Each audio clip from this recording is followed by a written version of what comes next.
Hey, what's up, Unbroken Nation?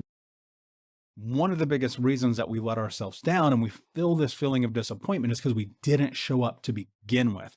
Now, that is much different than failure, right? Not showing up to start, that is not the same as failing. I would much rather fail than to never show up to the game. And so now ask yourself, are you showing up? Are you doing the thing that you said you're going to do? And if you're on the course and you're going and you have momentum, well, momentum is one of the most important things in this entire journey. It's about continuing to go and go and go. And in that moment in which momentum stops and you're stuck and you fall back and you look at it and you go, oh no, I didn't show up today, even though I did it for 37 days in a row. On day 38, it's not a breakdown of the entire system, right? Because we progress, we hit these plateaus. And when you're at it, then at that moment, that becomes a new baseline. Okay. So now you have the understanding of, I just made it 37 days to here, doing the thing that I said that I was going to do. Amazing. That's so good. Perfect. But day 38 didn't make it. Something happened. Life didn't feel like it, whatever that narrative is, right? That is not a moment to employ disappointment upon yourself, but instead a moment to sit and go, what happened? How do I take data from this moment and figure out what it was that happened so that tomorrow or even that day, right? I think people go tomorrow, tomorrow, tomorrow, but man, you know this as well as I do. Tomorrow's not promised. You could die right now. I could die before I finish saying this, right? And so because I understand that, how do I implement the change right now in this moment to move forward? That's the art of momentum through pushing yourself. Can you get to this place where even though you've had this moment of breakdown, you go, okay, I understand what happened. I'm going to go do it anyway.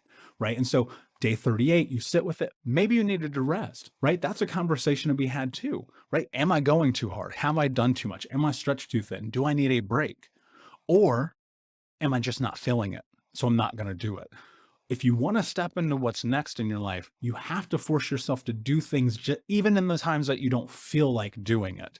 Because like, to be honest with you, if we only did things when we felt like doing them, we'd probably never do anything. I know I would never do anything, right? And I think about that moment back there being 350 pounds, watching CrossFit games, and then thinking about my life of like doing CrossFit in multiple different countries and having this really nice physique for a while, and then COVID happening and now getting back into the routine and looking at these as data points and going, okay, I'm not disappointed in myself, but what I have to do here is understand what has happened, create a game plan and a roadmap, and then accountability.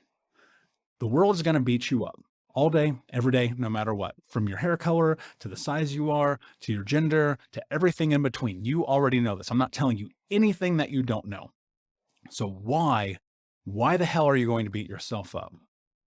Right? That's the easy thing to step into. And people will go, well, I don't have self-esteem and I don't have self-belief and I don't have boundaries or anything like that. Okay, fine. You don't right now, not in this moment. And so how do you do that? You create them. You have to create your life, and you're either going to do it on your time or you're going to do it on someone else's. And I think the worst thing that you can do is not move forward. Take a data point of failure and enjoy it and go, wow, I actually tried this. Take a data point of failure and then measure, am I being a perfectionist?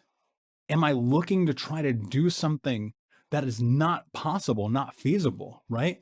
Take a data point of failure and look at, am I just doing too much? I need to give myself space. I need to give myself grace and leniency, right? There's so much information in what happens, but to beat yourself up because you think that you have to do something for the purpose of fulfilling someone else's desires is the number one way that you will fail in a way that will then turn into this self-sabotage, into this depression, this despair, whatever that thing may be.